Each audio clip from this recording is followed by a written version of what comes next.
Dans un conseil des ministres aussi, vous tombez en pleurs. Pour Oui. une histoire de tableur. C'est que le président est sec à ce moment-là. Vous devez présenter un projet de loi, il vous dit vous n'avez pas de tableur, on fera ça la prochaine fois. En fait, je dois présenter ce qu'on appelle, c'est la partie E, je crois, sur les résultats. Et donc, je dois présenter ce qu'on a fait sur l'égalité femmes-hommes.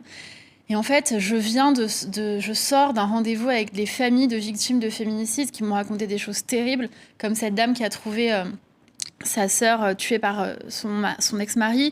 Elle dit qu'elle a trouvé le bébé de sa sœur baignant dans le sang. Enfin, elle me raconte vraiment des choses terribles. Elles sont en pleurs. Je vais au Conseil des ministres directement et moi, je me sens dépositaire de la voix de ces femmes.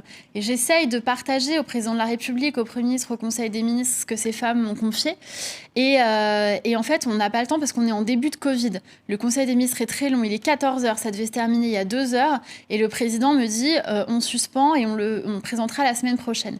Et en fait, c'est terrible, mais je commence à avoir les larmes aux yeux parce que c'est pas parce qu'on suspend le Conseil des ministres, c'est parce que j'ai le sentiment que ces femmes ont confié des choses importantes à transmettre. Et on parle beaucoup de libération de la parole des femmes, mais à ce moment-là, je ne peux pas parler.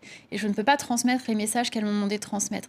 Et donc, j'ai les larmes aux yeux. Et comme le savent tous les gens qui peuvent être émotifs ou autres, plus je me dis, tu peux pas pleurer, c'est un Conseil des ministres. N'ai pas les larmes aux yeux et plus je me mets à pleurer, donc au bout d'un moment je pleure vraiment. Et là le président s'en rend compte et me dit mais non, mais ce que fait la ministre est vraiment très bien, il y a beaucoup de progrès. Enfin, il essaye d'être gentil, de me soutenir. Je pense qu'en fait je pense qu'il comprend pas pourquoi je pleure parce que je ne l'explique pas, et donc je pense que mes collègues sont un peu étonnés. L'un d'eux va le répéter à la presse, et donc il y a un article, un fameux off dans la presse, dans Marlène Schiappa a pleuré dans un Conseil des ministres, et j'ai pas l'occasion d'expliquer pourquoi à ce moment-là j'ai ce trop plein. Parce que quand on travaille sur les féminicides, c'est dur. On est au quotidien en contact avec des gens qui vivent des violences, des choses terribles et qui comptent sur vous très fort. Oui.